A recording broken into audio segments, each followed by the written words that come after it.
flag of the United States of America and to the republic for which it stands, one nation, under God, indivisible, with liberty and justice for all.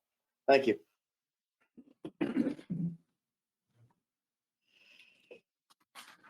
Our next thing would be additions and or changes to the agenda. Does anyone have any? Okay, hearing none. Our next section is our public comment section. This is the part of the agenda that's reserved for people in attendance who wish to briefly address the board. We request that comments be limited to 3 minutes or less. People wishing to comment should type comment and your name in the chat box, and then you will be recognized.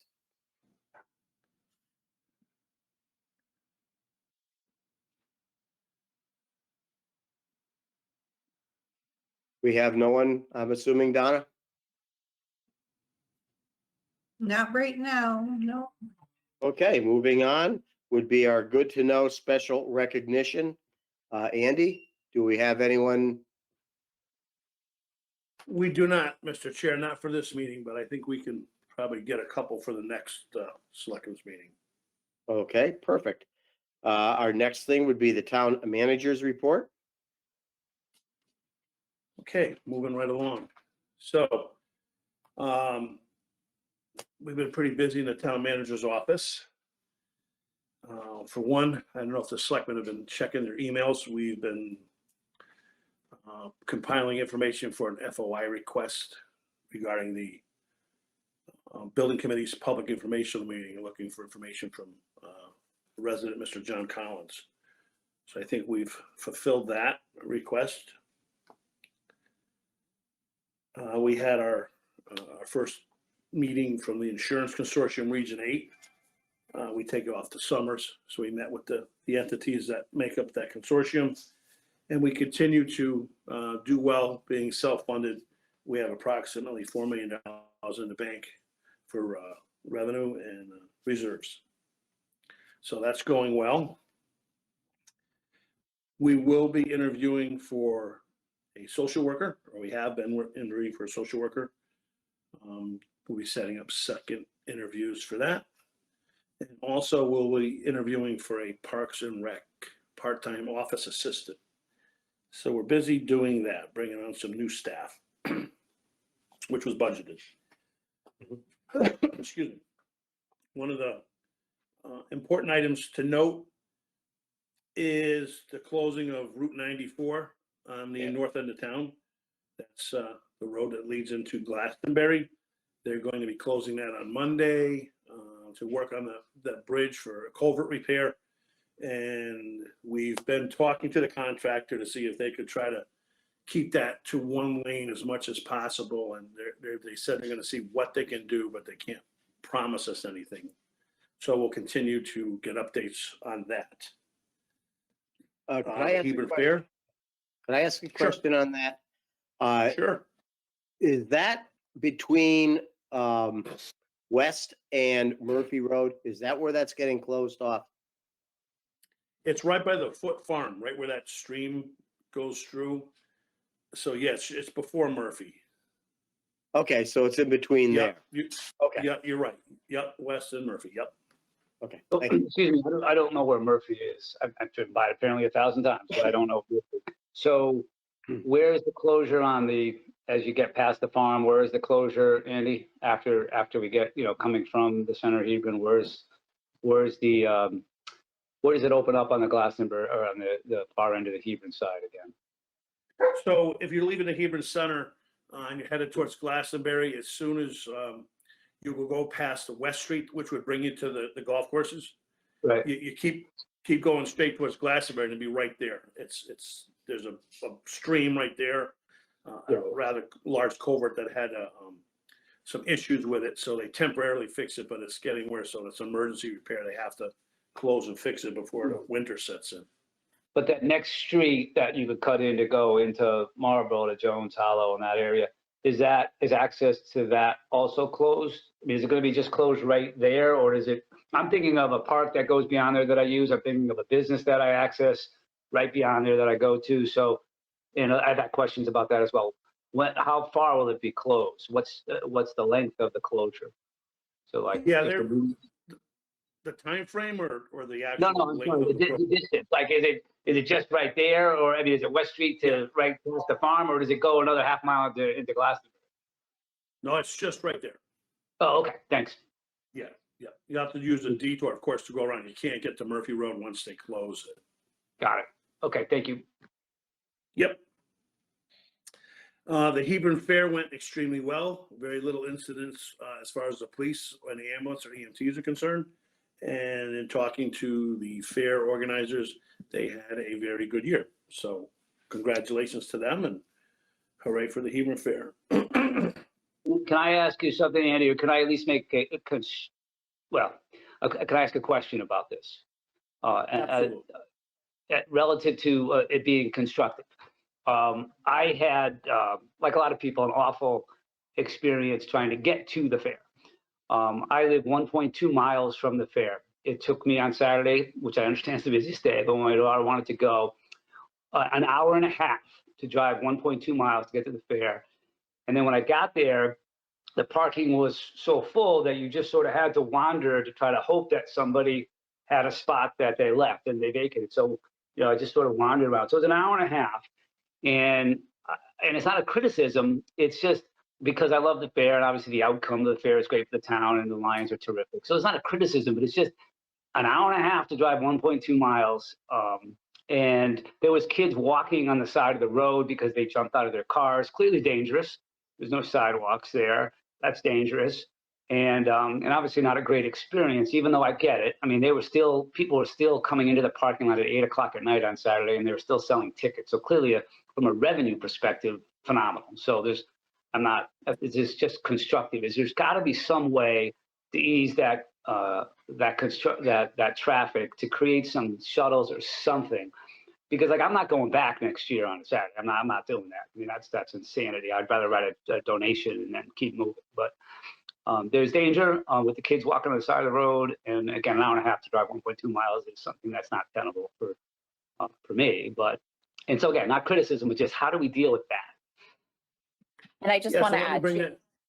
if I may, Andy, there were Yeah, go also ahead. kids. There were also kids walking on Route 85, which I would argue is probably one of the more dangerous roads. But there were plenty of teenagers walking, past where I live, because 85 was probably backed up for at least 2.5 hours, from what I heard. I was watching the kids get out of the cars. That's my point. Is I was in that traffic. I watched the kids get out of the cars and start walking, which clearly is very dangerous. Yeah. Okay, so what I'll do is I'll note this from the Board of Selectmen and bring it back to the fair organizers and see if there's something that they can do to address the actual traffic issues. Try to see if we can streamline that a little bit better. I know I did hear some complaints that on Saturday it was backed up on 85 down on the other side of 66, even at the light. So maybe there's some things we can do to try to alleviate that as well. I'll make that note and bring that. It's not a complaint. It's a problem that is reflective of the popularity of the fair, and so it's not a complaint. It's just, is there something that we can do to make it easier and safer? That's all. Absolutely. Thank you. Well noted. Yeah. Okay, next on the list is Monday night. We have the Public Works information meeting. That's September 19th at the Douglas Library. It will be with the Public Building Committee. That starts at 6:30, but the actual conversation regarding the information on the 3 items that were outstanding will be discussed at 7 o'clock. We'll have a moderator there. Residents will be able to ask questions, and they'll all be given 3 minutes to give everybody a chance to ask questions on the presentation or bring up their opinions. And then the board, along with the building committee, will move forward with recommendations shortly after that meeting at some point. So hopefully Andy, see you all there. Yeah, and Andy, I just wanted to take this time. I wanted to thank you for all the work that you and your staff have been doing, because clearly just observing the material that's been shared in the intersection with the public and other entities as you're preparing to take the next steps here. I just wanted to thank you for all the hard work that you and the town staff have clearly done to continue to move this forward. So thank you. Thank you, Peter. And the next, I had sent this out to the Board of Selectmen by email. We did receive a letter from AFSCME Council 4 regarding the existing Public Works facility. I did respond back to that, and the response I sent back should have also been forwarded to the Selectmen. So we'll be dealing with that. Some of the stuff is immediately being remedied. Other stuff is, of course, long-term, and hopefully, if we do proceed with a new Public Works facility, we'll satisfy some of the other concerns. But we're dealing with that. And I did get a call from the reporter of the River East, so he's aware of that. So there's probably going to be some sort of story on that tomorrow, unfortunately. So we'll deal with it. We've been looking at a new Public Works facility for 10 plus years. So I was wondering, when we were going to get something like this. So we got it. And that's all I had. Okay, thank you. Hey, Again, Dan, yes, hey, I was having trouble with my mic, so I just wanted to respond to Peter and Tiffany. Peter, what happened? Saturday night, the parking lot filled up. We had to stop cars that were already in line, already backed up to Route 66 and beyond, and all the way into Glastonbury, and just hold them there for 45 minutes. So your concerns are valid. If there's no more spots in the back and all these people are coming, I don't know what the solution is other than to have more parking, or like you said, have more off-site locations to bring people in.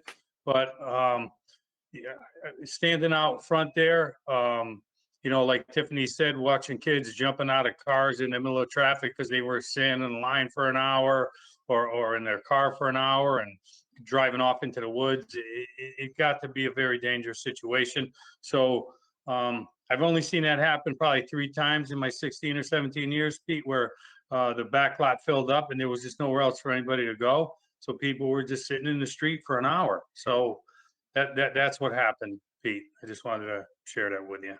Yeah, no, thank you. Please don't hear it as a criticism. It's just on an observation of how do we handle it, and again, a reflection of the popularity of the fair. So good for the Lions. So I appreciate all the work that you did, and obviously the other officers, because it's not an easy situation. So thank you for that additional detail. Thanks. Okay. thank you. Thank you, Mark. Okay, our next item, 7A, the American Rescue Plan, state and local recovery funds. There's 3 items on here. Normally I would read the resolution and then discuss them. So I will do that, but I do have a couple of questions or concerns. So be it resolved, the Hebron Board of Selectmen approve the ARPA projects listed below or amended and authorize Andrew J. Tierney, Town Manager, to take any action necessary to acquire or implement the identified projects. Be it further resolved that that it is understood that the amounts indicated are budget estimates. The amount of the final project may be more or less than indicated, and that the town manager has the discretion to adjust the amount if the individual project budget comes in more than 20% above the original budget amount. An update will be provided to the Board of Selectmen before commitment is made and the project is finalized. Be it further resolved that the authorization is given to Andrew J. Tierney, Town Manager, by the resolution includes signing a purchase agreements, documents necessary for the to finalize the projects.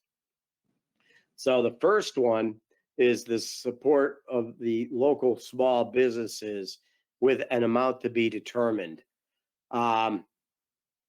I would suggest that we discuss these things one at a time. Andy, I don't know if you want to open it. Yes, thank you, Mr. Chairman. So I noticed we have some other people, attending our meeting, which we really appreciate. So I want to make sure everybody understands what we're doing. So there's a lot more requests than what's on this list for tonight. So in conversations with the Board of Selectmen a couple meetings ago, instead of just putting the requests on a list and bringing them to the Board of Selectmen's meeting for you guys to look at, including action, we're doing a couple at a time after the conversation was had. So we talked about the first one, the support of the local small businesses. We had 3 requests from local businesses to see if the Board of Selectmen would consider some sort of relief with ARPA funds for loss of revenue or something like that. We would definitely have to come up with a process, but the reason I'm jumping in now is I want to make sure there's other people that have requests into the town, and as they come in, I send them to the selectmen. But I don't want them to think that they're not going to get approved because we're just doing a couple at a time, as we discussed a couple meetings prior. So there's 3 here tonight for you guys to think about and to talk about, and possibly set up some sort of committee for the first one, and then the other 2 I can kind of explain. And then just know there's other items on the list that are going to be brought forth shortly. Okay, thank you. My concern, I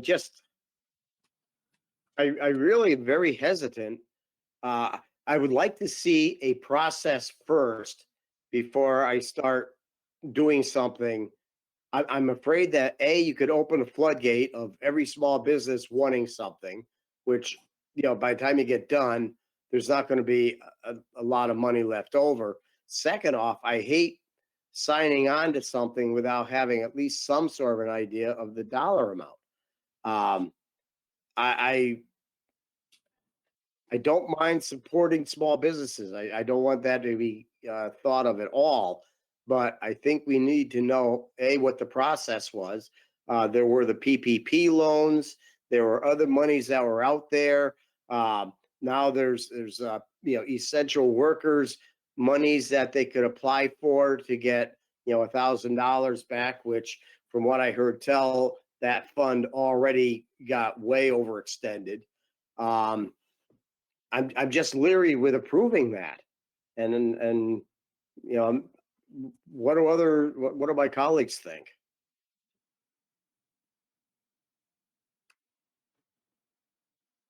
Yeah, go ahead, Peter. I'm sorry, I can't, because it's on my phone. I can't see if anyone else has raised their hand, so I don't want to Oh, interrupt Mark or Tiffany if they want to go before me. Okay, I mean, I can go if Yes, that's okay. please. Okay. Please. Yeah, a couple of things, and I've been thinking about this, and I wanted to get Andy's perspective on this too. And so if I may ask him to interject if he feels that it's warranted. I'm starting to feel like we have so many of these projects that have been approved, and it's quite obviously quite a bit of work involved for the town to sort of move those forward.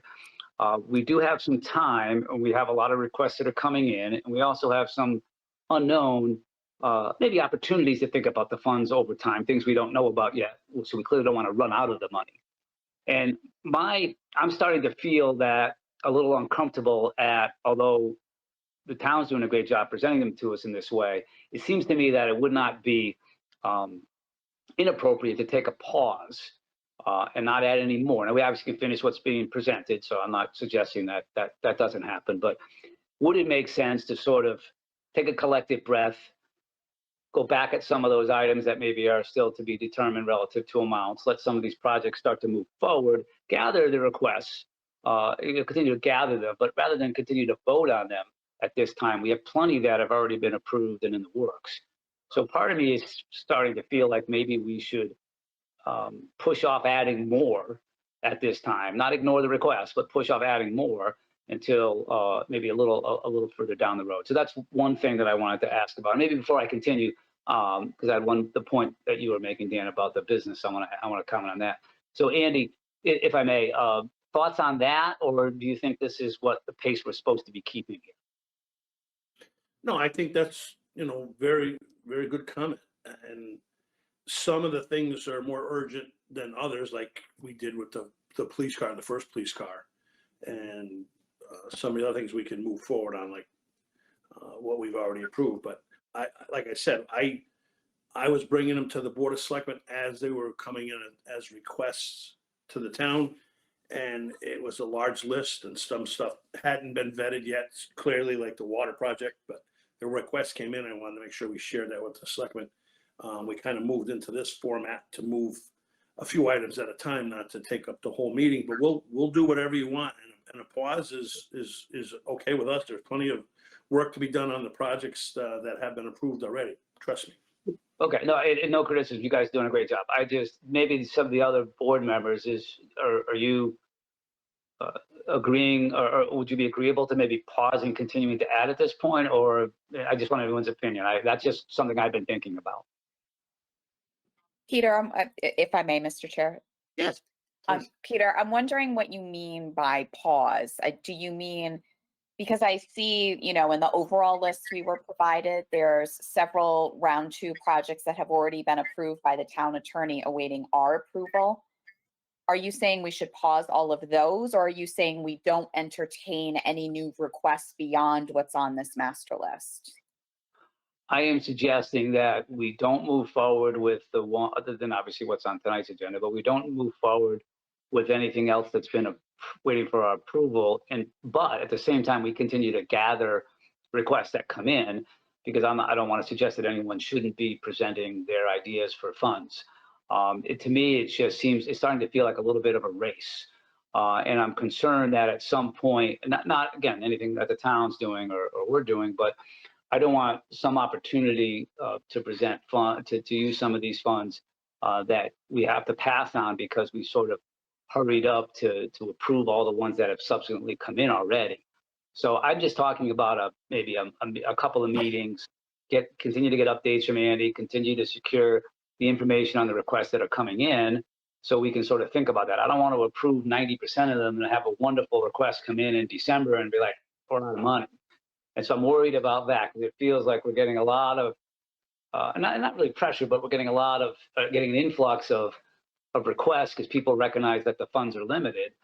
And I don't want to feel rushed to agree to them and then find out we've missed an opportunity 6-8 months from now to use the funds for maybe what we all would have agreed would have been a perfect utilization of the funds. So I'm starting to feel a little like we're rushing. And so not move forward with any new projects, agreeing to them, because that would be phase 2 anyway. Continue to gather information and requests and talk about as a board things that are TBD, like this business request. And so take a breath. That's all. Again, I could be alone on this. I've been thinking about it. And so I don't know if that provides any additional clarity or I've made it worse. No, I think that helps. I think the only additional question I would have then for Andy is, there's no timetable by which the federal government isn't telling us by what time we need to use these funds by, correct? Or is there a timetable? No, there is a timetable that you have to have the money allotted for projects and then the expenditures. I don't have that with me here tonight. Was it 20? Was it 25? I think it was 2025. You had to spend it by. It was a couple of years, Tiffany. I remember. It wasn't like we had to spend it by next June. It was Okay. quite a bit of time. But there was a deadline, and I thought it was 2025. The money had to be spent, but that's again, I could be mistaken. It was a couple. It was like a year and a half or 2 years. It wasn't like it was. January of 23 or something like that. There was seemingly ample time to move through the process. Mr. that's- Chairman, Yes, Mark. I agree with Peter. I kind of feel like we're rushing a little bit and not discussing it enough or getting all the information on each project. And I think Tiffany asking when this thing is done, if it was 3 months from now, there'd be a sense of urgency.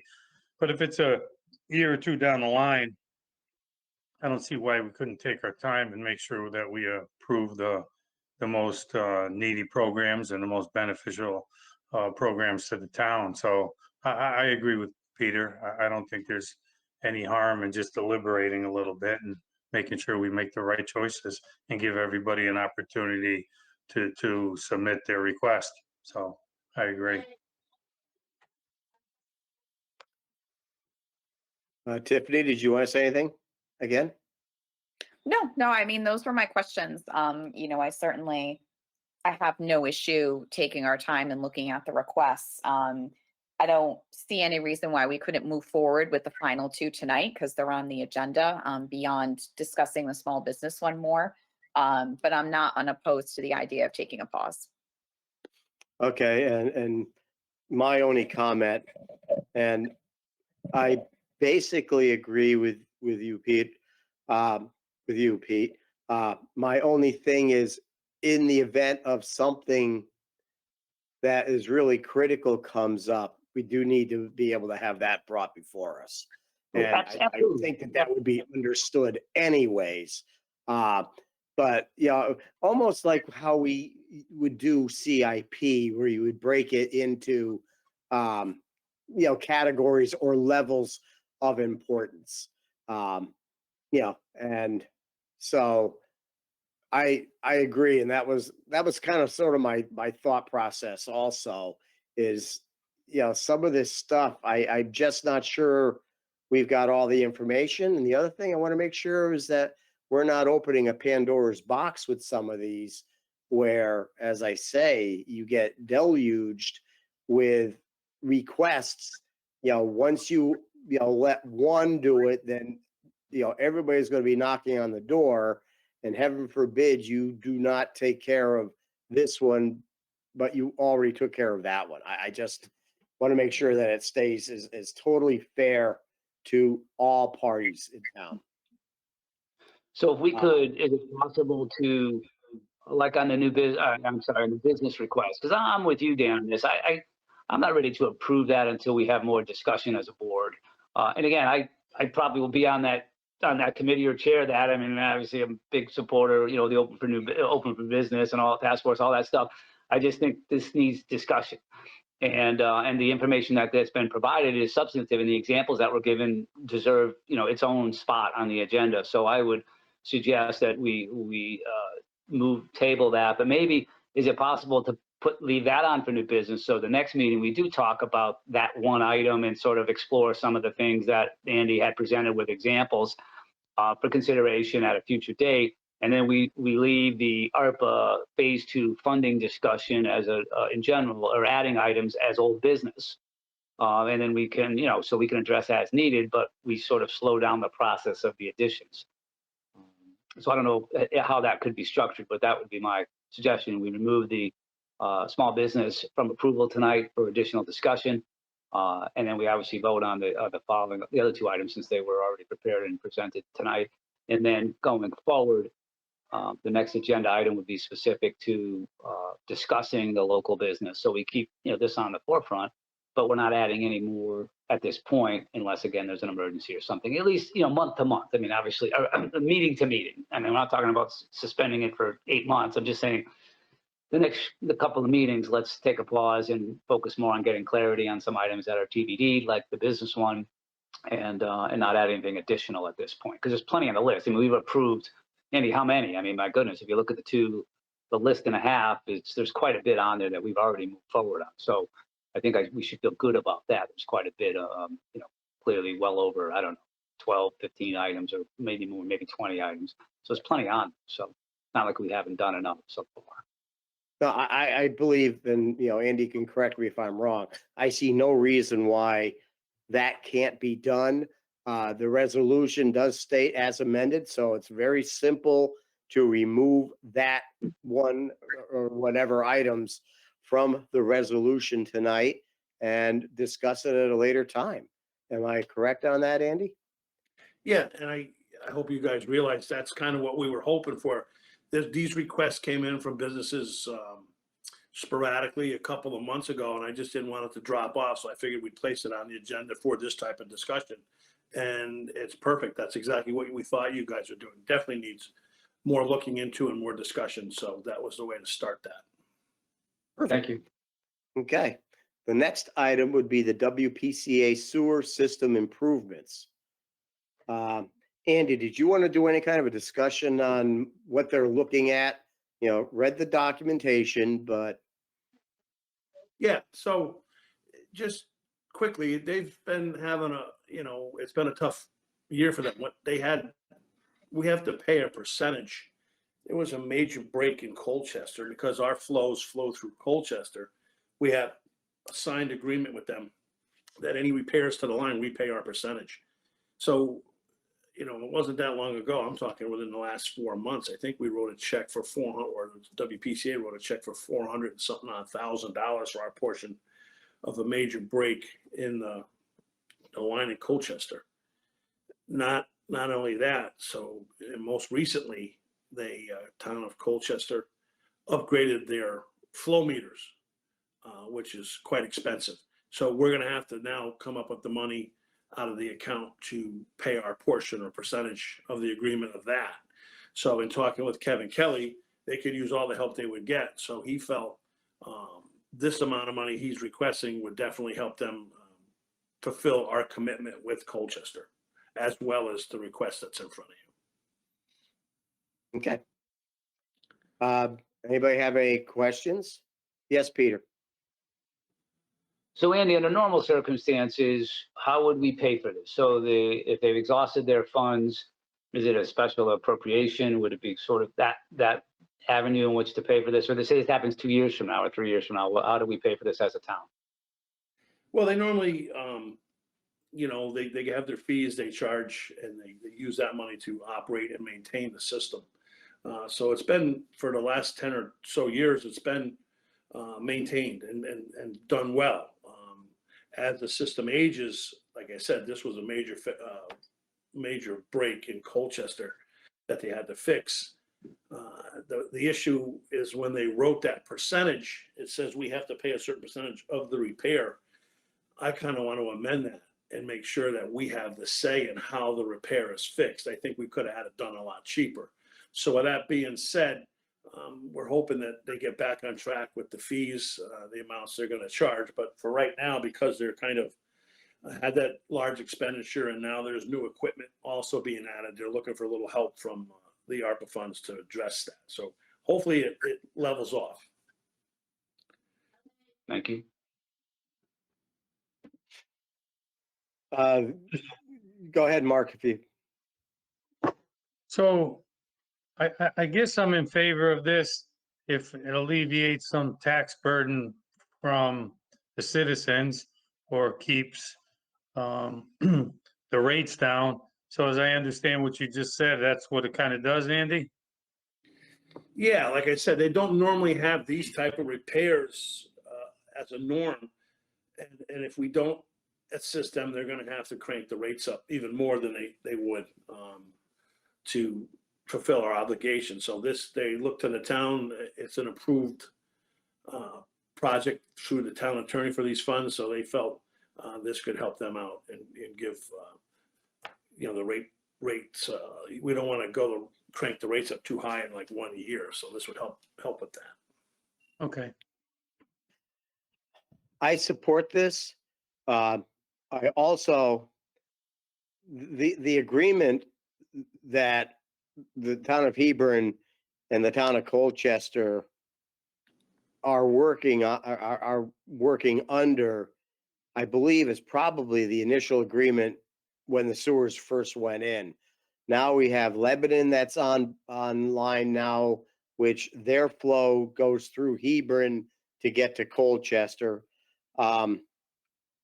I agree with Andy. I think that there probably needs to be some sit down and discussion to amend, clarify, whatever the agreement. And, you know, it was one thing when the sewers were new. Now they've all got, you know, years on them. We are in the process of getting pump stations rebuilt, new generation put in at the different pump stations. But the basic infrastructure, Andy, correct me if I'm wrong, pushing 20 years, 20 something years old now? Oh yeah, yep, more than that. More than that. You Yeah. know, it's something that we as a town, this is a town infrastructure. It's not just, you know, this, you know, these 10 streets and blah, blah.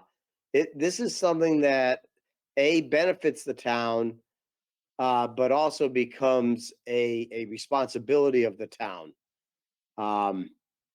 And the WPCA has done an incredible job. But as I say, I'm just concerned, looking down the road, do we need to be looking at a little bit further out? And again, I can open it up for Andy to add or subtract or whatever his thoughts on it. No, like I said, without trying to point fingers, Colchester's going through a lot of changes of personnel over there. So I think the way that repair was handled could have been handled a little differently, and it could have been a little bit more affordable. But unfortunately, the way they did it is done. The bills came in, and we were responsible for our percentage.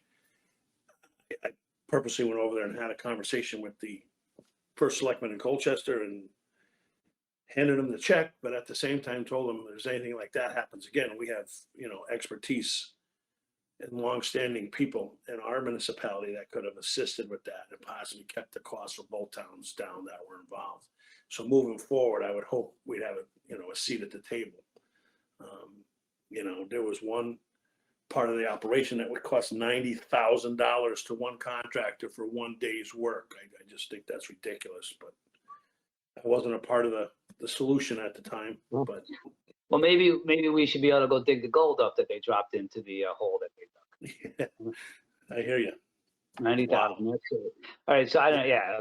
So Andy, what is our ability to modify the contract? Do we have one, or are we sort of at the mercy of an agreeable other party to say they're willing to modify the contract to let you have that seat at the table, and maybe potentially look at some other modifications to that original agreement? Do we have the ability to modify that, or are we sort of at the mercy of their goodwill? Yeah, well, no, they would have to agree to open it up with us, but I think I've already heard from them that they would be willing to do that. They had a substantial hit that was even more expensive than what our portion was, so it affected them as well. And I just think if there was more seasoned people over there, the decisions might have been gone a different route. Especially if they had to pay for 2 days at $90,000 a day. Lord almighty. Okay. Thank you. And then our last item is the code request. And I don't know if anyone wants to talk on this. I'm looking at it. One of the things I remember a few months ago, was seeing out of the state that they had money for these types of educational programs. And my big question is, were any of those funds looked at? Were any of those funds tried to get attached or whatever, applied for? And then one of my other things is, what happens, what's the legalities if the elected people or even town employees say, I'm not going to go? Did you want me to respond to that? Whoever. So I didn't see that what you're talking about for grants or money opportunities other than what we put in here. The Capital Region and Council of Governments, which we belong to, did an RFP, and I kind of followed that, but I didn't see other state monies that were available for this. I could be wrong, but this is what I had saw come down the pipe. Quite honestly, we can't force any elected officials to take this training if they refuse to not do it. I can't force them to do that. But more of an employee standpoint, you have a little bit more assertion there to have them comply with the training that the town requires. So I don't think it's a bad thing. I don't think I'll get a lot of pushback as far as the employees go, but as far as the elected officials, I think that's a different story. They would have to want to do it. If they don't want to do it, we couldn't force them. Okay. Mr. Chairman, Yes, please. so I've been involved in cultural diversity and implicit bias training. Even before it was called those things for 30 years, started in Hartford. The people that need it most and go to these events aren't even affected by it. So they think what they think and they're not interested in knowing anything else. So I'm not sure the effectiveness of this.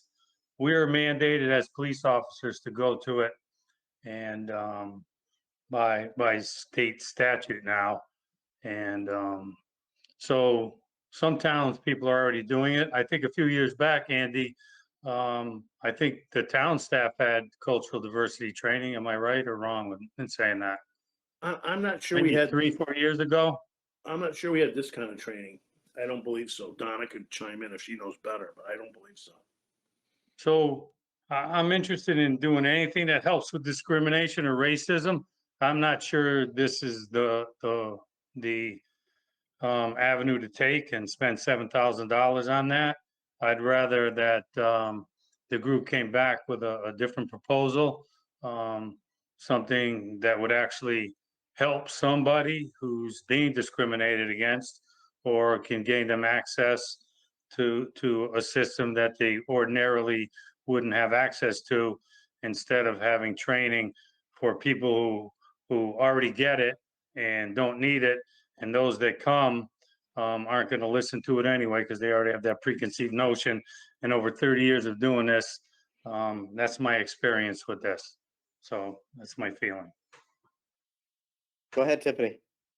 So I've had a different experience than you, Mark. I find that most even companies and organizations and certainly institutions that I've worked for require this of all employees. It's something that you're just expected to do. And I argue that the more it's offered and the more places that do it and the more that it's deemed, that you have to, that this is part of, growing as a community or growing as an organization, I think the more people will get it. I don't think this is, in the grand scheme of the projects we've approved, I don't think it's an enormous amount of money compared to the other projects we've done. And I guess I would just pose to you, what do you think would have a better impact than this kind of training? I would agree with Andy that from an elected official's perspective, it would be very difficult to mandate that, if not impossible. But I certainly think if Hebron's going to bill itself as being welcoming to all, it seems to me this would be a fairly straightforward thing to do and require town employees to do. Thank you. Peter, you had something? Well, I think she posed the question to Mark, so I will let Mark respond, and then I'm happy to throw my 2 cents in after Mark responds. I'm assuming, Mark, you wanted to say something. Yeah, I do. After being involved with this for 40 years, I have a different experience than you do. I think there's better ways of using money to help with discrimination and racism. Probably the biggest one would be having students at the high school or elementary school be exposed and go to school with minority individuals. Because if you don't know a minority or you haven't had any relationships with them, you're going to form those preconceived notions implicitly, unconsciously, like implicit bias defines. That's the way of overcoming that. I just can't see how having implicit bias training for public works or police and fire already get it. So who else are we talking about? Maybe Parks and Rec. How is that going to filter down into a less racist and less discriminatory town? I don't see that. I think corporations and a lot of people do it just to check the boxes and say we did it. And I know for a fact that that's true. So I don't know. Maybe I'm being a little bit skeptical because of my experience of watching what happens with this. I just think there's a better way of spending money to achieve the goal that of being a less racist or discriminatory group. Okay, go ahead, Peter, please. I'm in the, I come from the check the box category in terms of I went through a lot of this corporate training. And you're right, Mark, sometimes it really does feel like it's checking a box, although I would say I benefited from it to a degree and had a corporate view of it more so than a practical view that you've had, and clearly not to the extent that you've had. So one of the things that I think about when I read this and hear Mark's comments and your experience and Tiffany's as well, that is it maybe we could modify this to some degree in terms of we all agree that we need to do more for our community, and I think we're all on the same page when it comes to strengthening our community relative to diversity and inclusion. So maybe would it be reasonable to, since this feels like it's something that warrants additional discussion on how, not the like should we do it, but how should we do it? Could we agree to fund the organization code with a certain amount of money, but we want to see some alternatives as to how that money is spent? So we agree to support them in their efforts. We agree to support them at a certain dollar amount. So the dollar amount on this is 78, 77, 50. So we agreed that we're going to spend $10,000 as a town in conjunction with code to support diversity and inclusion, but we're interested in some continued dialogue and maybe some alternatives to look at how best to spend that money. Would that be a reasonable compromise to support the organization and the good work that they do and the message that they're sending, and that we do support it? But based on Mark's comments and maybe an indication of some additional options that we might want to look at or some other ideas, we don't want to lose the support while we're maybe entertaining some other ways, or at least looking at some other ways. And we may come back to something like this. It's not like this goes away. We clearly agree to this particular type of training later if that's the conclusion that we came to. But maybe we could agree to move forward with the financial support, but we're asking for some additional ideas and discussion as a separate item, like we're doing with the business element, so we don't get stuck on the actual training itself, but clearly supporting the entity. And with Mark's comments, maybe I'm interested in hearing more about what Mark might find advantageous, and so maybe that's a compromise. Thank you. I would support that, Dan. I would support what Peter just said, finding a better way to achieve the solution, a better solution to achieve being perceived, and not even being perceived, just something that actually helps somebody, not just pays somebody to stand in front of you and present a cultural diversity program. My skepticism, again, I've seen groups pop up that just benefit from doing cultural diversity training or implicit bias training. It's created a market, so to speak, for those kind of presenters. And I found some of them to be very disingenuous, and maybe in the police world, I have an opportunity to see those things more than the regular citizen, how people aren't what they say they are when they get there. So that's why I support exploring something else, Peter, and I'm glad you brought that up, and I would support a different objective. Tiffany? So I'm just going to go on the record again and say I strongly disagree that implicit and unconscious bias training doesn't work. I think there's a place for it. I think there are certainly programs that have worked. There are some that have been discussed in the Harvard Business Review that have been very effective. However, if Peter is talking about a compromise that would give code $10,000, as he just said, to explore different avenues for how we address being a more welcoming and an inclusive community, I will go along with that. But just on the record, I was ready to approve this tonight. Thanks. Okay, I cannot approve $10,000. I will not approve. I will not support 10,000. I would go 6,500. That gets things rolling. They can always come back for more, but I really want to see just what types of programs they've got. I also want to verify, as I say, I know I had seen out there where there were monies for this type of training. And I want to get that investigated. Because I was surprised. I was like, oh, great. This is money's just for exactly what they were talking about. And it's not going to cost the town of Hebron anything. I'm going to try to see if I can verify or whatever, find where that was. But it was something I had read, and I want to say I'd probably read it in our emails. So it was something I don't remember who it had come from.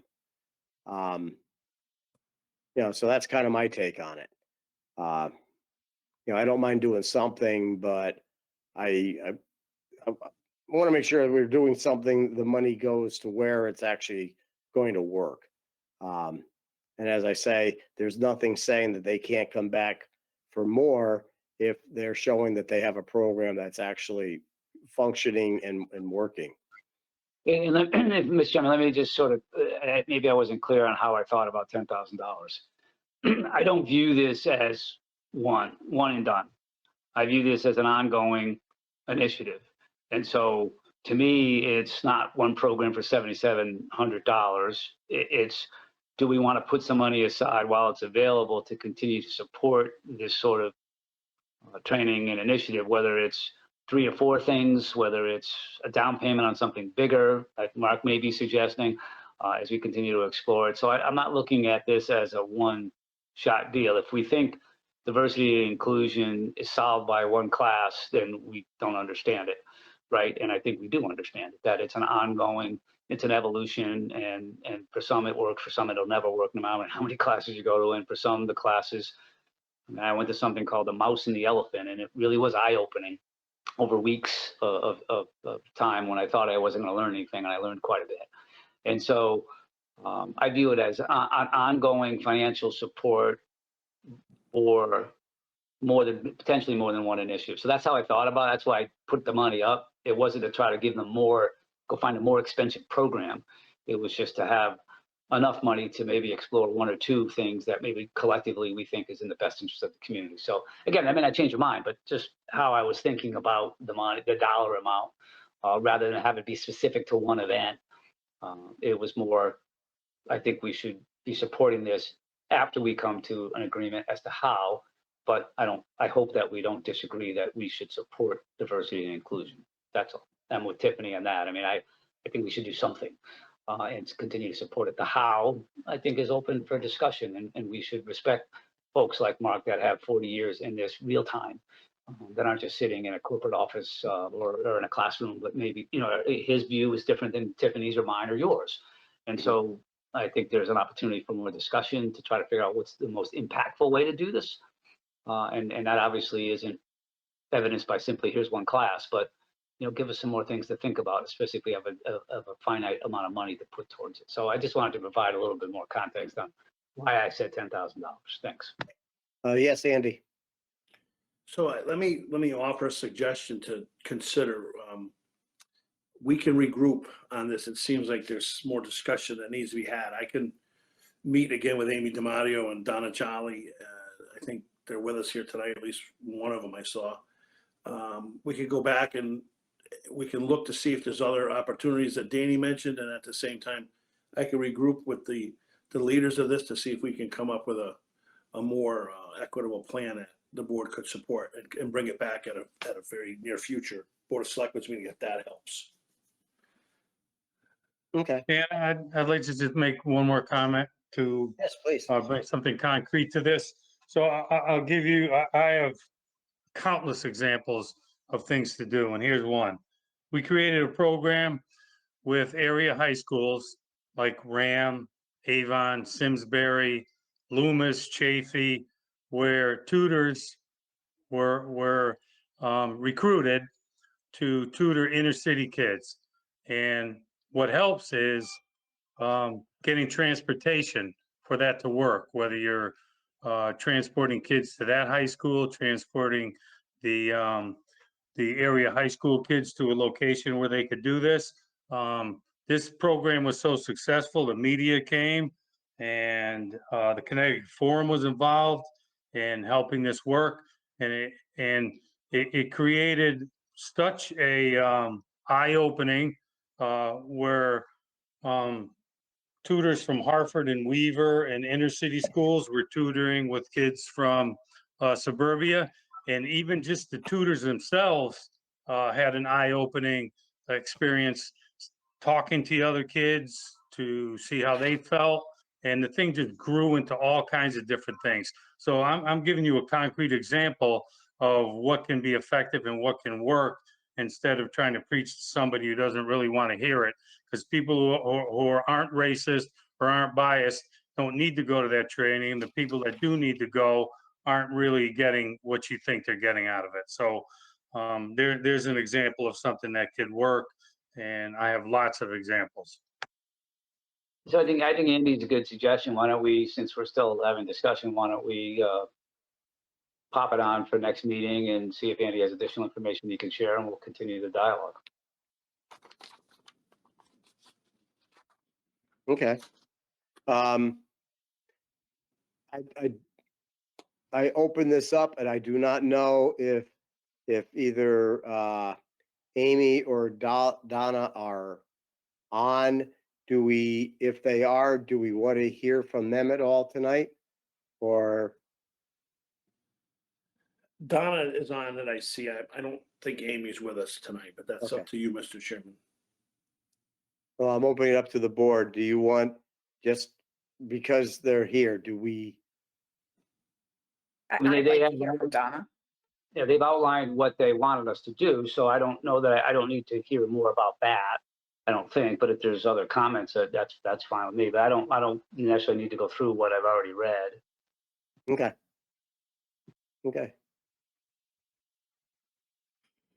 I'll regroup with them and we'll come back. Okay. Because I said, yes, I think we all agree that things need to be done.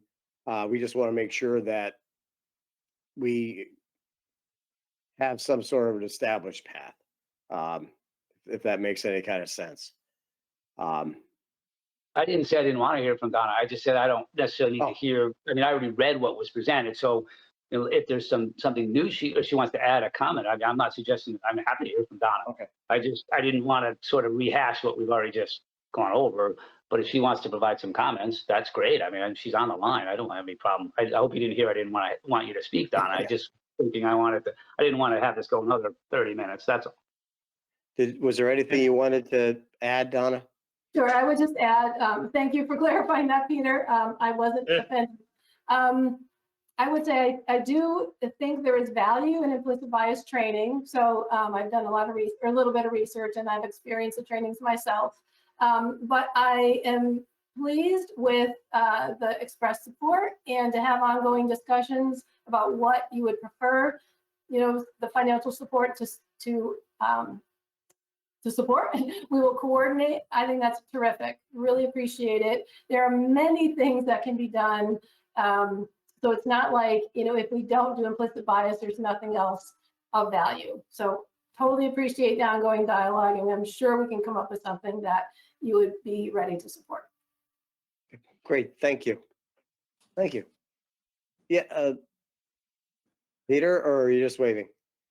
I was just thanking Donna. I was giving a wave because I've already probably talked too much today. So thank you, Donna. And again, I apologize if I thought you thought I was going a different direction. I just was trying to, what you said was great. And it really actually makes me feel a little bit better, because I don't want to come across as suggesting that what you have presented isn't good enough, or we don't support it. But the opportunity to hear you say that you're willing to have that dialogue and present some different ideas, knowing that you have our support, I appreciate that, and I actually feel I feel a little better. So thank you. Right, thank you. Okay, so going back around at this point, I'm going to read the proposed resolution, and we will then vote, and it's going to be on item number 2, the WPCA sewer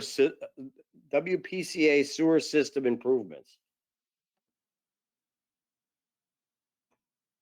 Be it resolved that the Hebron Board of Selectmen approve the ARPA project, item number 2, WPCA sewer system improvements for $82,140, and authorize Andrew J. Tierney, town manager, to take any action necessary to acquire or implement the identified project. Be it further resolved that it is understood that the amounts indicated are budget estimates.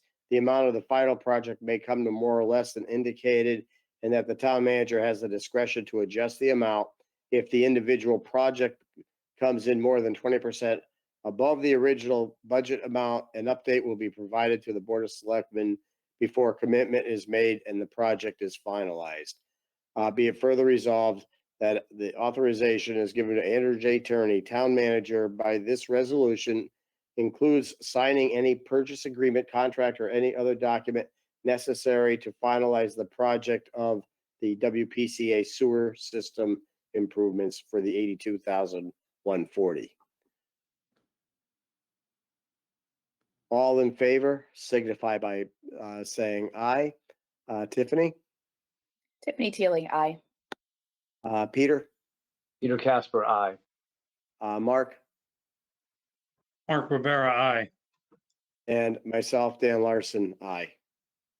Okay. Next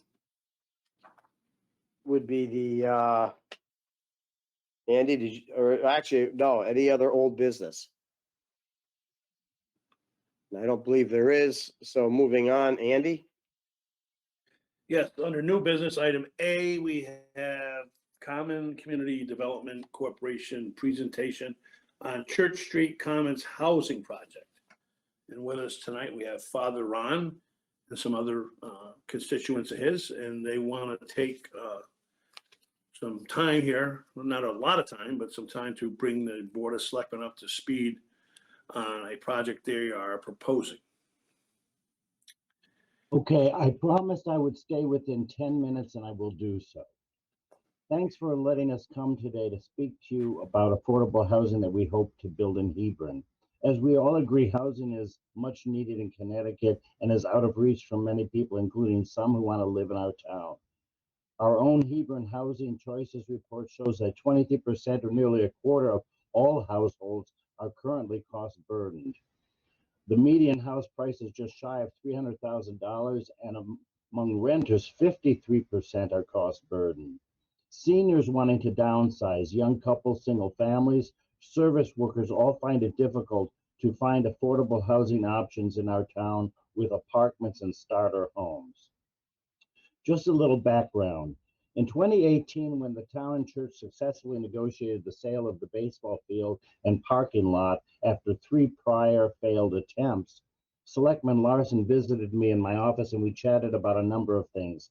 He asked me, when might the church consider selling the property across the church because the town has need for more housing, particularly for seniors? I said now was not the time for us to consider that sale. On April 7th of 2021, I had lunch with our town manager and asked, what's the greatest need our town has? He said, more access to housing. Although it seemed like an innocent thing to say, I took it to heart, and here we are today, and everyone is talking about housing in Connecticut.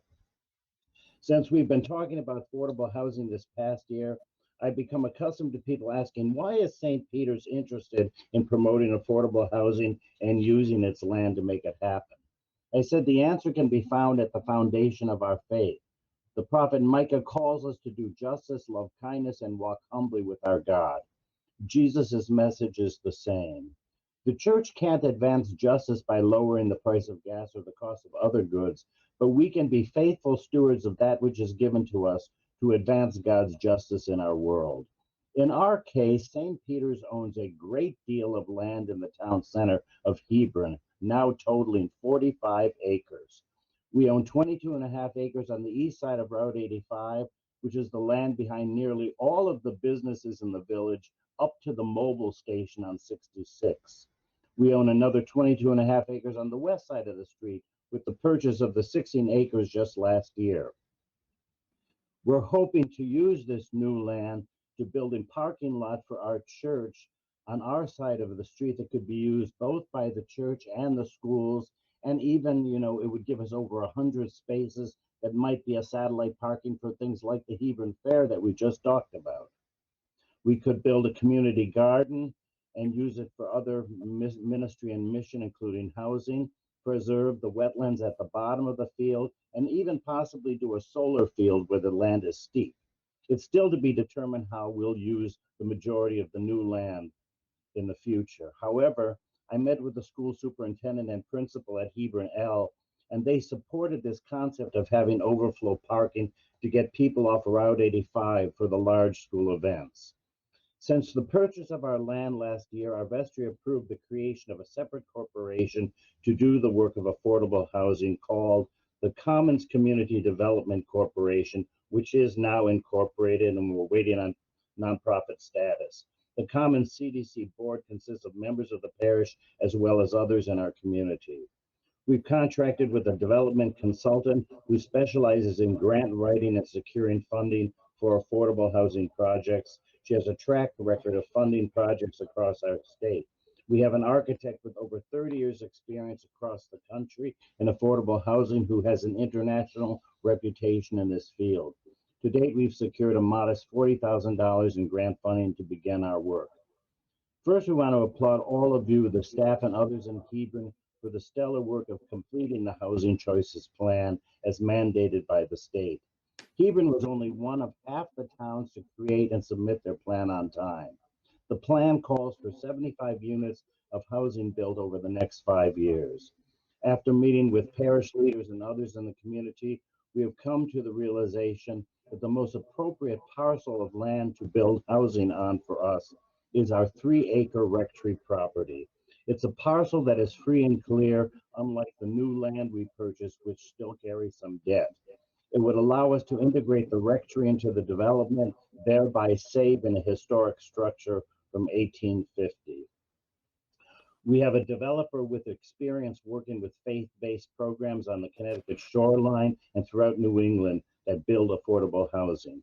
However, what's become quickly apparent is the water infrastructure needs to be expanded. Our property is fortunate to be on the existing sewer line that runs down 85. However, the water line on 85 ends where it turns down into the Stonecroft senior housing. In order for our project to move forward, as well as many projects wanting to come to Hebron, we all know the expansion of water resources in the village center is essential. There are times where collaboration between our project and the town will become key. For example, we could write grants to improve the infrastructure to take the water line down to the elementary school, which would solve our concerns and allow the school to be on town water as well. We could also write grants for parking on the west side of 85 that would benefit the folks coming to our events, because we all know it's dangerous crossing 85, as well as overflow for Hebron L or other town events. We have also supported the efforts of Congressman Courtney and others to bring water up from the aquifer near Amson Lake north to the village. Coincidentally, just last week, I called into the NPR radio show Where We Live and was put through to Governor Lamont, and we talked about affordable housing in Hebron. I followed up with a letter applauding the work of this town on its plan and explained the limitations to economic development because of the need for water in the center of our village. I also sent his staff a copy of the Hebron Housing Choices report. We've also had conversations and verbal support from the Capital Region Council on Governments and its director, Matt Hart, and its planner, Kyle. There is currently a grant opportunity for infrastructure funding through Connecticut Community Challenge Grant due in early October. We have folks ready to write that grant, but we fear that the time frame may be too tight to have it signed off by the town and you, the Board of Selectmen. We don't want to put anyone into a comfortable rush situation, but often these grants come up quickly with short deadlines. I want to show you a little bit about our property so you can visualize it. Let's see, where is it? Yep. There it is. Just to give you, can you all see this? It came up and then went down. Okay, is it back up now? Not yet. Oh, where is it? Is it up now? Here, try this. Is it up? Yes. Yes. Okay, just to give you a sense, here's the church and the parish hall. This is the land we own across the street. You can see this is AHM, and it goes well past that. This is Finnegan's and so forth in this area. So we own all of this property here. This is the church and the cemetery.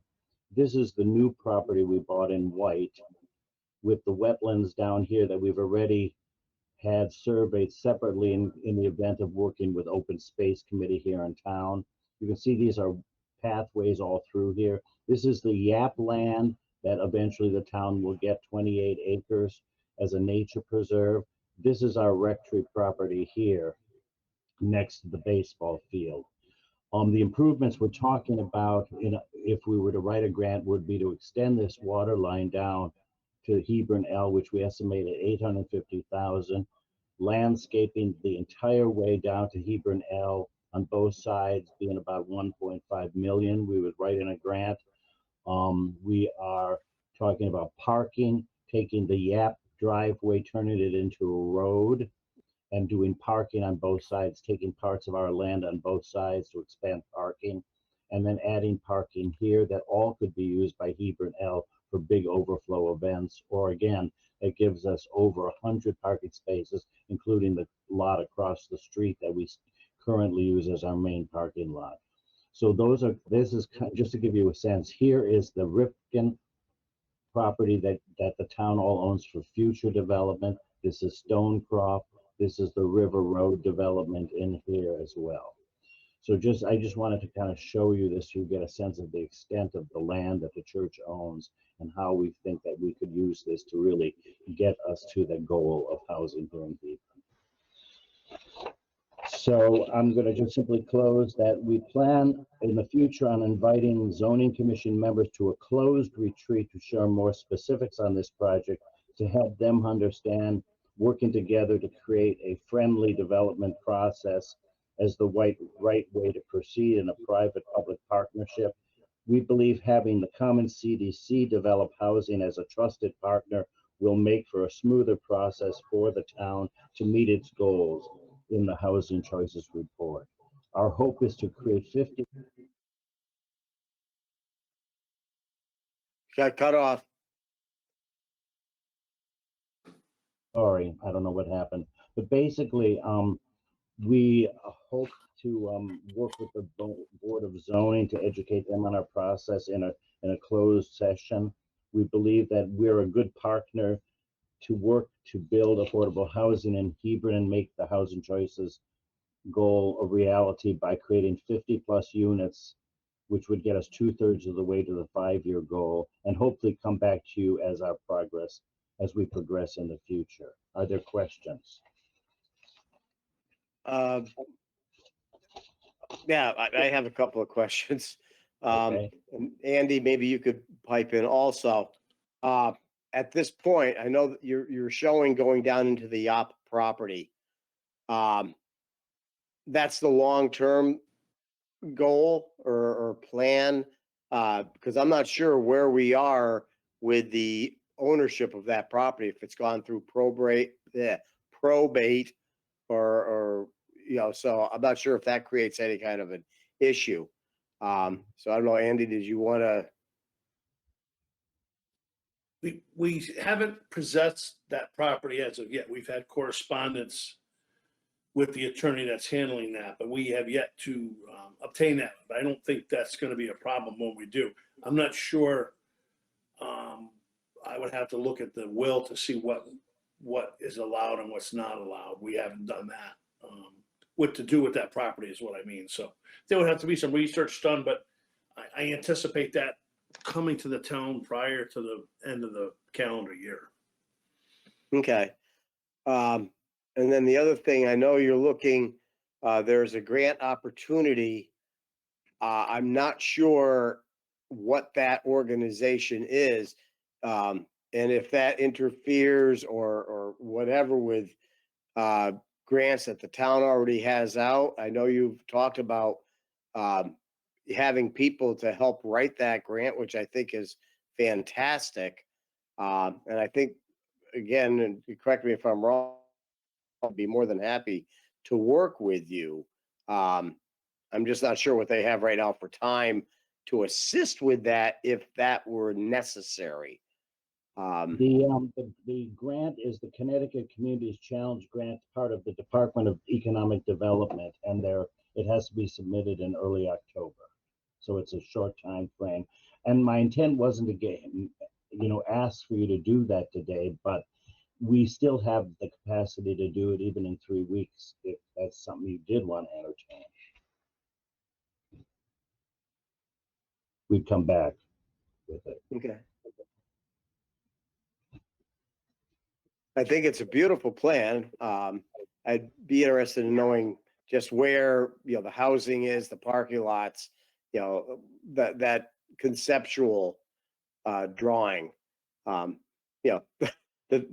the couple of minutes with it up on the screen is just tough. I'm gonna email you a PowerPoint so you can have all of that after the meeting. How's that? Oh, okay. It should go to everybody. You can digest it a little bit more. That was a lot I threw at you fast. I wanted to be Yes. respectful of your time. I think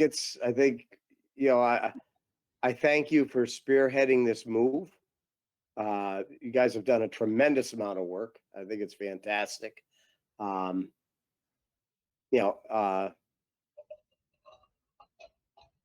Hopefully you, Andy, I'm assuming that you and Matt are working with him as possible. I'm assuming, correct? Yes, yeah, I mean, Matt's on here as well. I mean, I hate to throw him under the bus, but we've been in conversations with Father Ron and the architectural person and the grant writer as well. Do you have anything you want to add, Matt? Is he on? Yeah. Hello, everyone. I hope you can hear me. Yes. We have spoken with Father Ron, some of the other folks associated with the Common CDC, the proposed 501c3 development organization that would move this project forward. There's a lot to this project. I think, as Father Ron alluded to, the access to water is going to be an important part, and that is obviously something that myself and Mr. Tierney have been working hard to make sure that we have every iron in the fire, make sure that we are taking advantage of every opportunity that comes our way and exploring, every option that's available to us. But that's going to be a critical part of moving forward with a lot of projects that have been kind of on the back burner, so to speak, for future development in our town center. I know you've heard about a few of them over the years. So this being one of them. In terms of the timeline for this potential grant application, I mean, the reality is that the town has to be the applicant. So this is not like Common CDC out there making an application on their own for a future housing project. And because there is a very substantial match component to this, I just feel like it's there's a little bit more to learn. It's probably a bigger conversation. I want to make sure that we have the community support. That's my interest, and before we move too aggressively forward, I do think that it's always enticing when there is money on the table, that you want to take advantage when you can. But in some cases, I think that the wise move may be to make sure you have your ducks in a row, you have the community support, and that you move forward strategically. I'm very appreciative of the fact that the Common CDC has the resources to assist the development. I shouldn't even say assist. I mean, really, it sounds like they have the resources to really do the majority of the legwork, because, as you know, I'm in the process of producing a open space grant that is taking a fair amount of time, not to mention, the day-to-day, which is on the same timeline as this proposed project. So, I honestly, I am looking a little bit of direction from the board. I remain optimistic that there will be more opportunities in the near future. We know that there's going to be some infrastructure money. We're not exactly sure how that's going to trickle down to our community, but we're optimistic that that will become hopefully a lucrative opportunity for the town. And, you know, I think that this project really does have a lot of promise. So I think with a strong project, there will be future opportunities to see it through. So, you know, in terms of this timeline, it does alarm me a little bit because it's a relatively new concept to the town. But you know, I would take the cues of the board if they, you know, if you think that this is something you want to move forward with aggressively, then we could try to make that happen. You know, there are some details about this grant application that are somewhat problematic. You know, it definitely, the match is one component of that. There's a lot to explain to the board, and that's not going to happen tonight, of course. So that timeline becomes a little bit more complicated. But nonetheless, you know, I think the project itself has promise, and I'm optimistic that, you know, we're going to make it happen in the not too distant future, whether or not its grant is appropriate or not. Okay. Dan? Yes, Mark. Father Ron, thanks for coming on, and I appreciate your passion for this.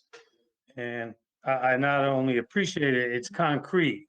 You're actually doing something with the Christian directive of helping the least of those among us. So we hold sacred having open space. I think we should also hold sacred developing space to have low-income housing or affordable housing, because people don't like to hear low-income housing. But if you just graduated from college, if you're working in town as a waiter or a waitress, or you're working in a job that you can barely make ends meet, you need affordable housing. It doesn't matter whether you're black, white, Puerto Rican, or whatever. People need affordable housing. So if you need somebody to step forward from government or for the Board of Selectmen and say that I want to aggressively pursue this, I also feel that if we can keep the separation of church and state, and then we should do everything we can as a government to help Ron and those passionate about bringing this here. I was the executive director and founder of a 501c3 myself, so I understand how 501c3s work. And we even got money from the federal government from CDBG grants. I don't know, Father Reverend Ron, if you can get money from that for this, but there's been many projects that have been worked out of the graciousness and goodness of Christianity or Judaism or whatever religion. So the government and religion can have the same goals, and as long as the lawyers think that we can do this legally, I want to do everything that you talked about. So I'm one to step up and say I'm 100% in favor of this.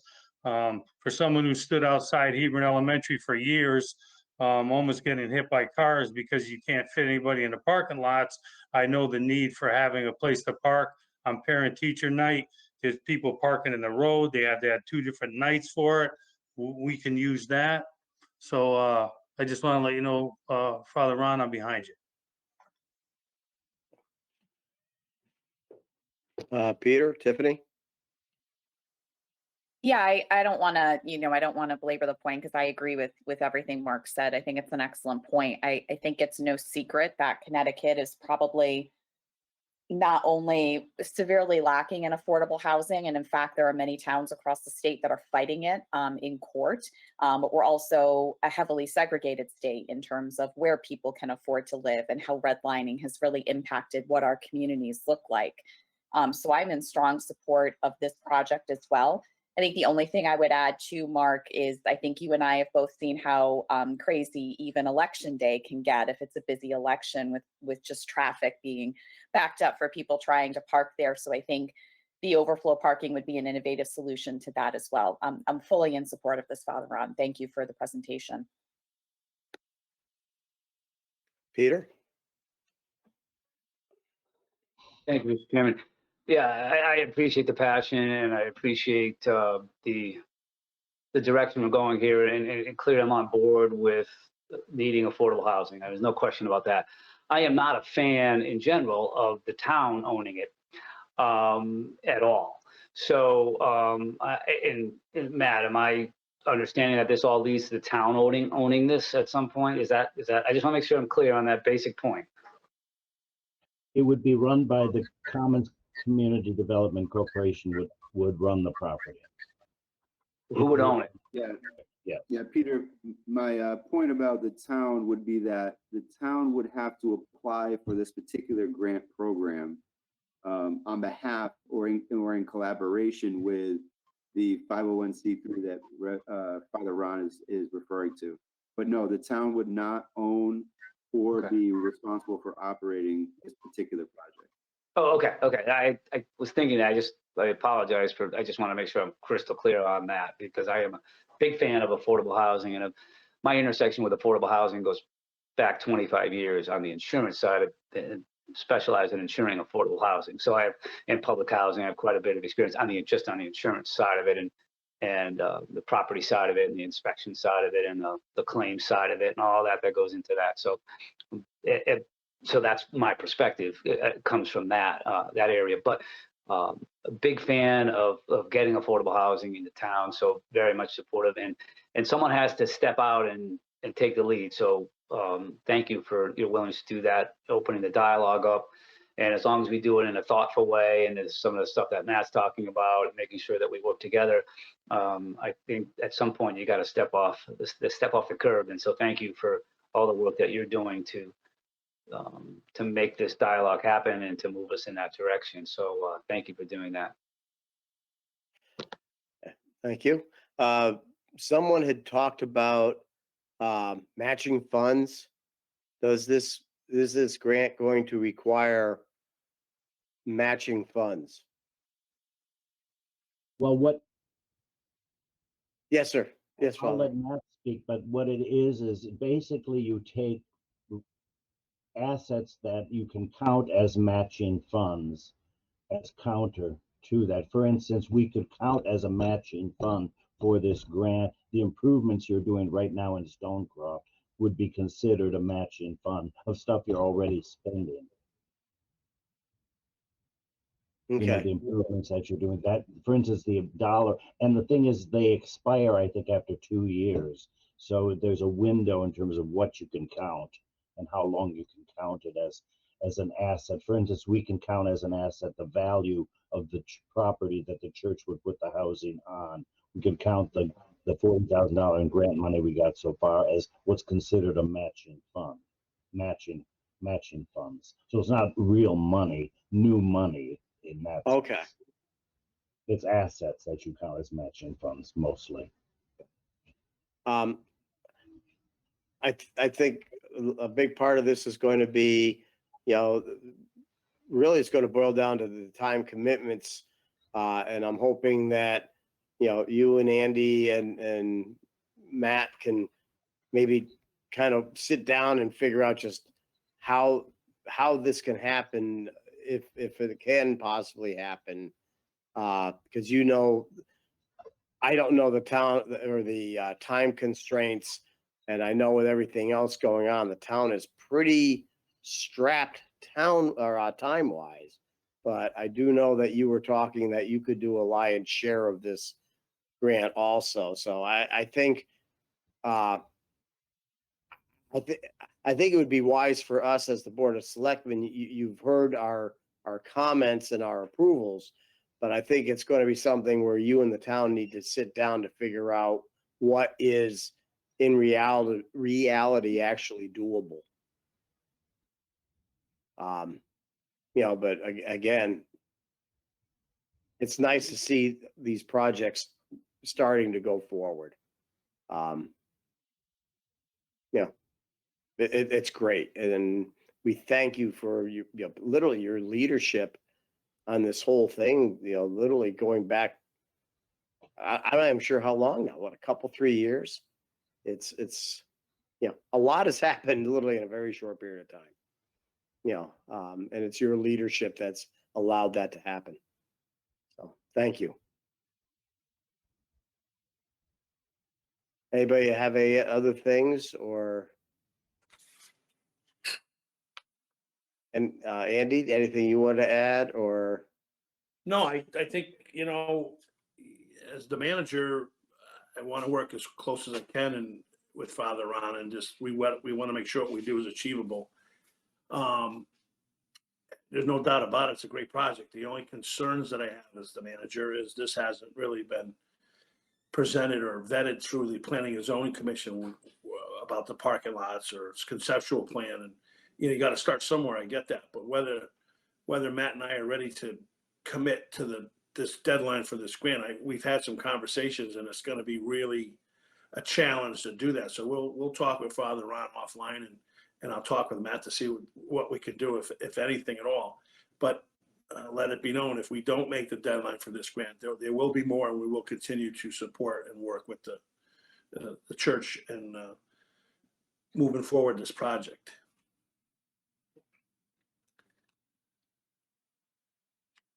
Anything else you want to add, Father?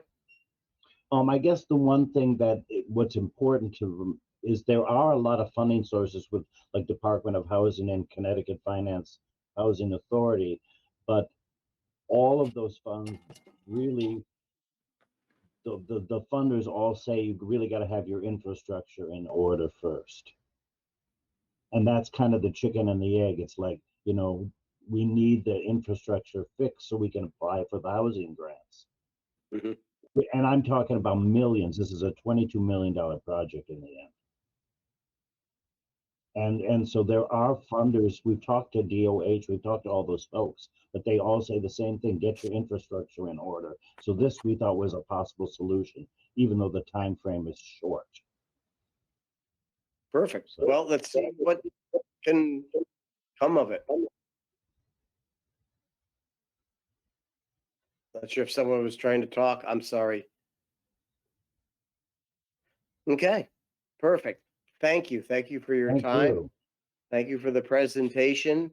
And hopefully we can get that sitting down with planning and zoning and get some of the other entities in the town on board also.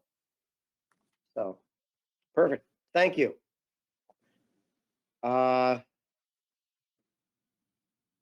Next would be the Town Clerk Historic Preservation Grant application. Andy, did you want to talk on this at all?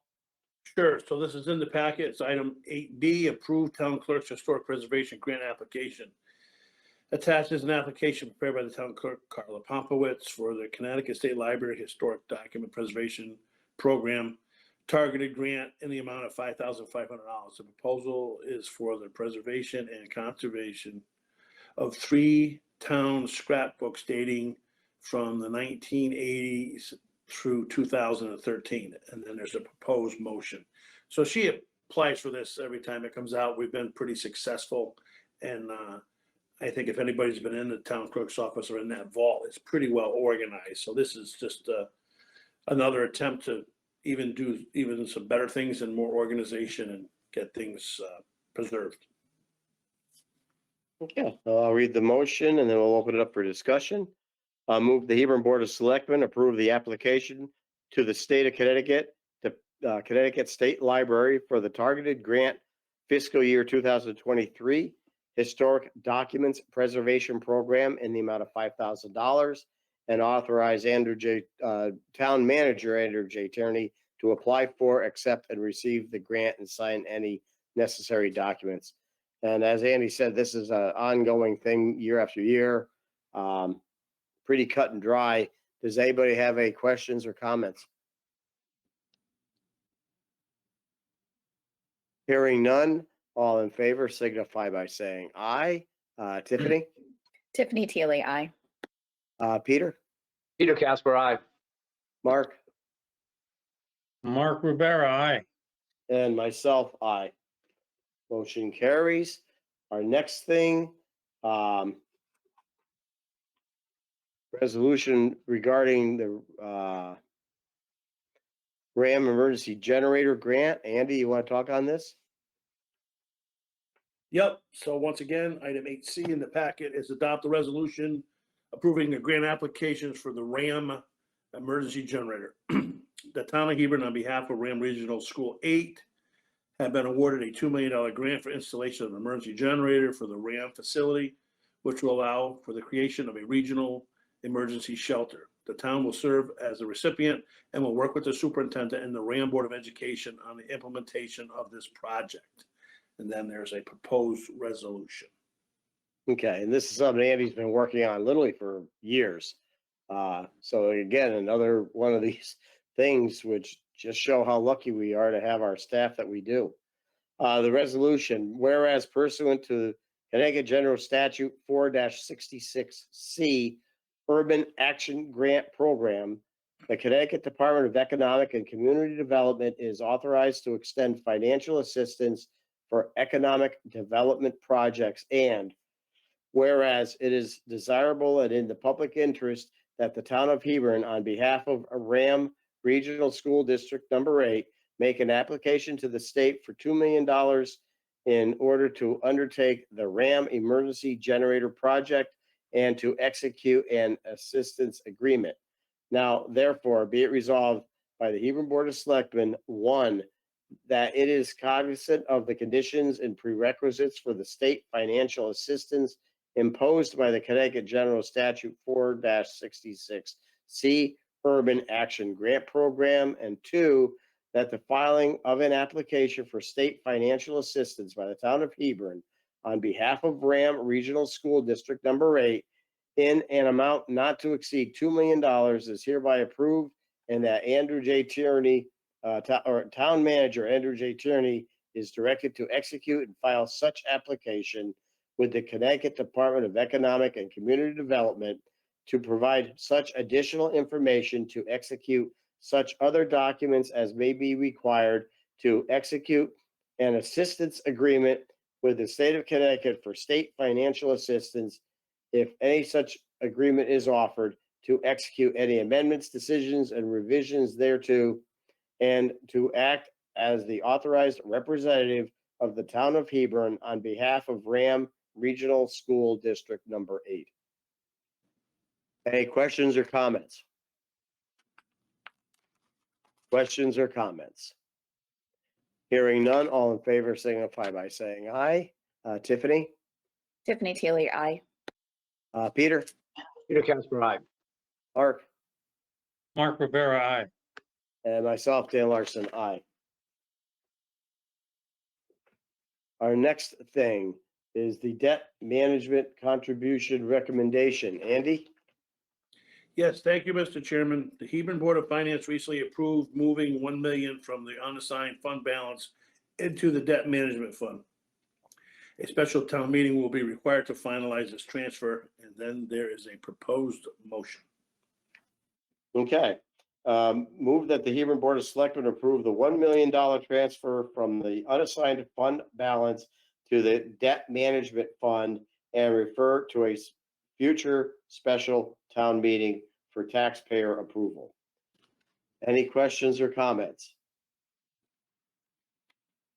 Questions or comments? Hearing none, all in favor? Tiffany? Tiffany Teely, aye. Peter? Peter Casper, aye. Mark? Mark Rivera, aye. And myself, Dan Larson, aye. Okay. Our next thing would be draft agenda for the October 6th, 2022 meeting. And as always, if anybody has anything to change or add, we already talked about one thing that we're going to be adding under old business. Actually, it's already on there, so we should be fine with that. So again, get the requests in. We have our consent agenda. And these are items that consider routine in nature, which the board may or may not need to discuss individually and may be voted on as a group. Any board member who wishes to discuss a particular item of this section may request the chair to remove it for later discussion and a separate vote. So I would suggest that we break up the approval of the minutes. First would be the the August 18th, 2022 regular meeting. Did anybody have any questions, comments on that?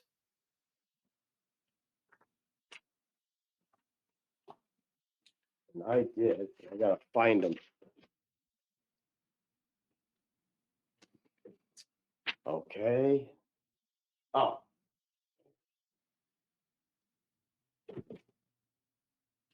I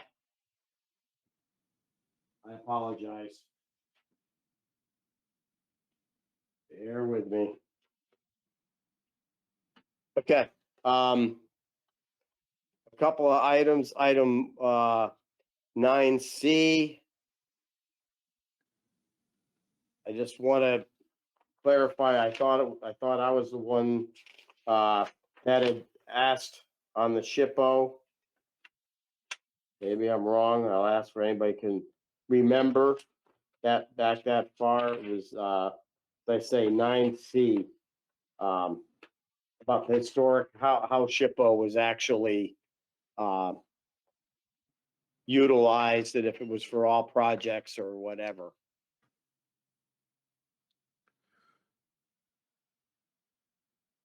Anybody have any recollection on that far back? Mr. Chairman, I do. I remember you asking if this is a normal practice for other towns to do these type of SHPO reviews. Yes. Okay, so I just wanted to get that clarified. And then under 9D, I believe I was the one that initiated the discussion as to what was in the budget and how items like that are in fact budgeted. And I stated how the equipment could come out of the ARPA, but I questioned that as an employee, that would be an ongoing cost for the town. So I just wanted to get that clarified. So those couple of amendments, can we get the approval of August 18th, 2022? Tiffany, Tiffany Teely, aye.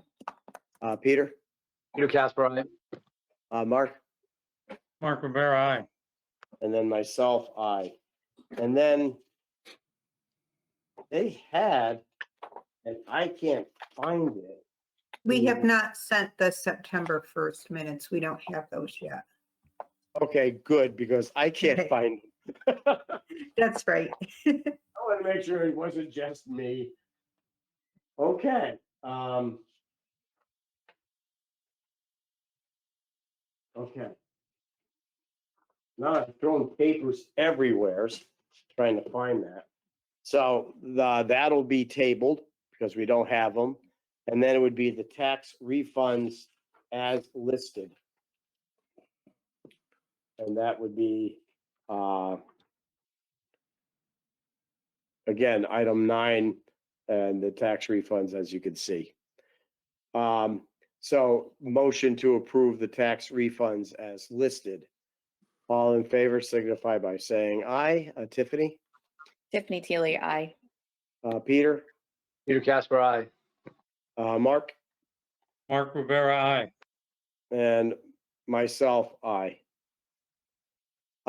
Next would be our liaison reports. And Tiffany, since you're on top tonight, No update from me this evening. Thank you. okay. Dropping down, moving over one box. Peter, Nothing from me, thank you. okay, moving over 2 boxes. Mark, Just one quick note from Ram. We are starting the active shooter training in October with Ram High School. Starting with the teachers, we've put together a PowerPoint and presentation. We're gonna start training the staff at their personal development days. And Peter, I'd like to thank you for helping me put that together and looking at it from a risk perspective and thinking about what's the best we can do to ensure safety. So I appreciate that, and it's going forward. Thanks. And that's all I have to report. Okay, and I have nothing. So our next section would be our public comment. And again, as before, anyone wishing to address the board, we ask that you limit to 3 minutes or less and that you print your name in the chat box. Yes, Peter. I'm sorry, Mr. Chairman, Andy, don't you represent an update as a liaison? Oh, yes, I'm sorry. Yeah, I could have, and I didn't pipe up because I'm representing the sewer upgrades, and she didn't send me the information till like 5 o'clock this afternoon. So I'll send it out in an email tomorrow morning to all the Board of Selectmen, the update on the project. Thank you. And is there anything from Chatham Health or any of that, or? No, Chatham Health is going well. I just had a meeting with them this week. The land use department is very busy down in East Haddam, so they're gonna add some more hours down there, but everything's status quo. Great, thank you. Okay, did we have, I saw someone up for possibly. Yes, Dave Souza has a comment. Okay. Yes, Mr. Souza. Thank you, Dan. Thank you, Mr. Chair. I have a comment about the discussion on the implicit bias training. This is David Souza from 278 West Street in Hebron. I am commenting as a private citizen, not as a member of the Planning and Zoning Commission. I'm also commenting as a member of Code.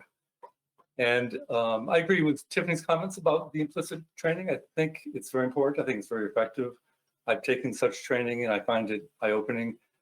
And I think it also benefits other people that may not be directly involved in the training, but might be friends or relatives or family of the person who does receive the training. And I think it's important for this board to serve as a model for the rest of the town, to provide the, I guess, affirmative that we are an inclusive town and we wish to demonstrate that at every possible opportunity. And I think it's also important that this board ask staff to take the training as well. So those are my offerings, and I have a strong desire for this board to approve funding of such training or something similar. Thank you very much. Thank you. Okay. Any other public comment?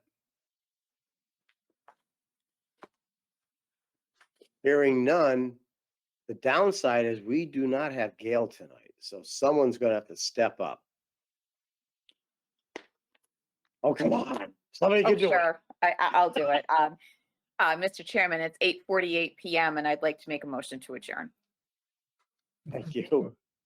Good night, all. Have a great Night, weekend. everyone. Thank you. Good night. Take care.